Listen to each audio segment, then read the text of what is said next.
And spawning here, ladies and gentlemen, in the top left position as the blue Protoss player representing Alliance. A super strong Protoss. This is basically a home tournament for him in Sweden as well. He's a lot of fans around him. Can he pull this one off? Arguably his toughest opponent in this group, but everyone is really difficult at this stage. We have NaNiwa. His opponent, who will be spawning as the purple Protoss player in the bottom right-hand side, coming off a win against a very strong Zerg, but now he has to play a mirror matchup from Korea. Representing the team LGIM, we have Squirtle. Okay, are we all ready for bracket analysis? Alright, bracket analysis it is. Game 1. Game 1. From these two players, right? Okay, we had Squirtle up against Night End. Squirtle lost. Okay. But NaNiwa was playing against Suppy. Yep. And NaNiwa lost. Yep, sure. Okay. And they both lost 2-1. Yep, both lost 2-1. Then we jumped into the second game where Squirtle and NaNiwa won. NaNiwa beat Night End. Okay, And I'm starting to Squirtle- get confused. Keep going. Squirtle beat Suppy. So that means NaNiwa and Squirtle both have 1 win and 1 loss. Okay. Which is fine. Okay? Now, if NaNiwa wins this game, he will finish top of the group. Whoever wins this game finishes top. Okay. Are we sure about that? Is there? I think they should. Is there any scenario where there might be like a crazy tie for the top of the group? I don't think it can be a crazy tie for the top of the group. Because Suppy also is Yeah, one of because the Suppy's ones, now right? playing against Night End. And I think that's the one that's important. Okay. If Suppy wins that, things get pretty crazy. Basically, it comes down to the result of these two matches, who actually goes through. And basically, NaNiwa, whoever wins this, I believe, is pretty safe. Okay. Whoever wins this. So basically, it looks like one of these players is going through. Whether or not it's in first position remains to be seen, because Yep. it depends on the result of the other game. But this series is absolutely vital to who progresses through the second group stage. And such good players. The fact that this is coming down in the second group stage of 3 medals, I think really shows people just how unbelievably strong this tournament is. This isn't the latter stage. This could easily be a quarter or a semi-final. And guess what, guys? It's happening in the second group stage out of 3. So that's pretty awesome. It is really awesome. Now, in terms of openings from these two, for the moment, from Squirtle, he's just getting up his second gateway there. So is NaNiwa, though. Both players got their mothership cores out. Both players running off 2 gas. Very similar. They're within 1 supply of each other. It's nothing crazy occurring yet. Their warp gate techs are basically bang on at the exact same time. But here is the first deviation. But only by a few seconds. Squirtle, he's going for that Twilight Council as well. Going Blink on this map is brilliant because there's so much cliff area into the main that you can utilise.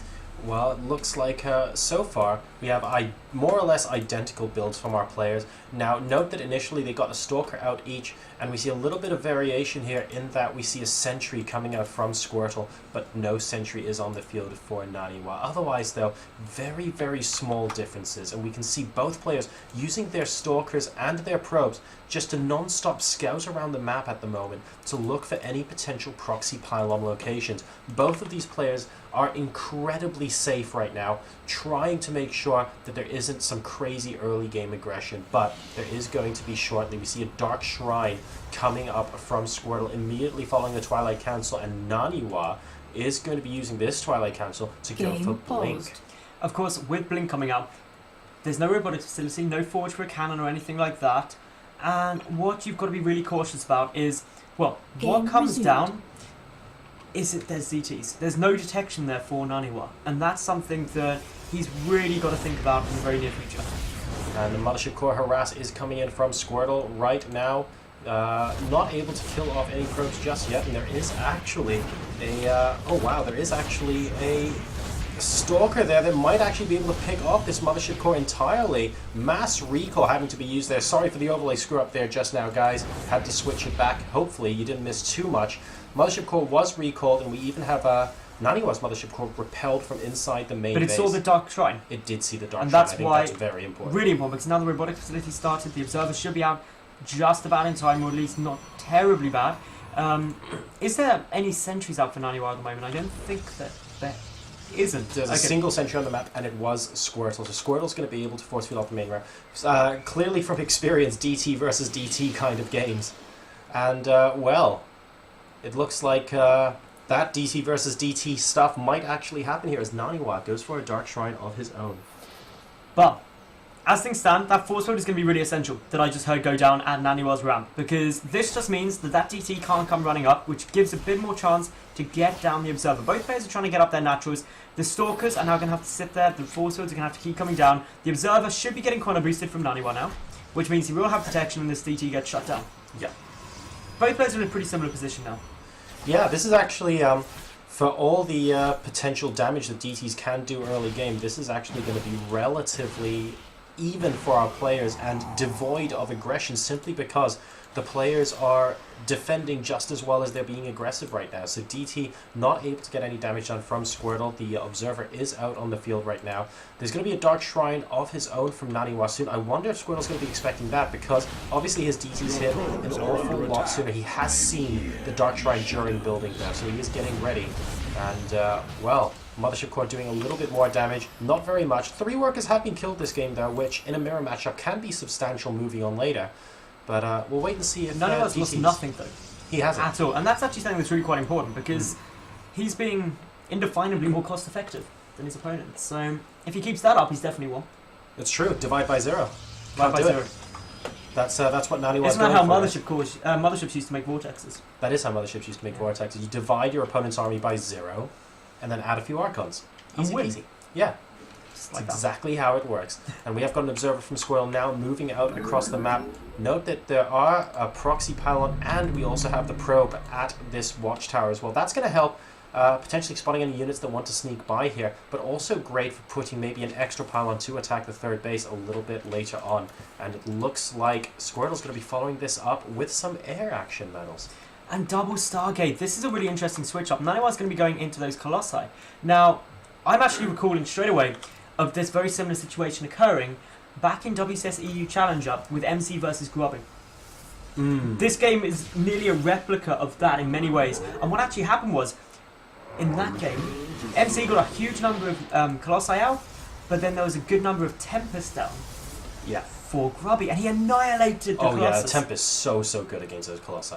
And that could be happening here. But NaNiwa, he's going to be continuing in with just some DT production. Phoenix are going to be coming out for Squirtle. And Squirtle, he can keep that harassment up with those Phoenix for a long period of time, can lift things like the Immortals out of the army composition, and that can be really frustrating in any engagements that go down. Forward pile now getting taken out from NaNiwa, who's decided that now would be a good time to start maneuvering across the map. Worth noting that NaNiwa hasn't actually made any Dark Templars since completing that Dark Shrine. He wants that there in case he sees any interesting opportunities to warp in some DCs as the game goes on. Not something he's looking to do at this very moment. 3 additional gateways going down for him as well, though, and they are about to complete. The forward pylon from him is going down quite close, I have to say, to Squirtle's base, and NaNiwa, with a slender lead in supply right now, is looking like he wants to put on the aggression. A lot of very beefy units in here as well. 3 Immortals and an Archon. That is no laughing matter. It isn't. There are some Void Rays trying to come out here for Squirtle behind him, but NaNiwa's already got quite a lot. Photon Overcharge being triggered really early. Kills the Observer. Is this going to prompt him to make a D2 to supplement this attack, I wonder? I saw them warping in. Here they come. 3 DTs are going to be making their So forward. smart. No detection. Oh no, this could be highly problematic.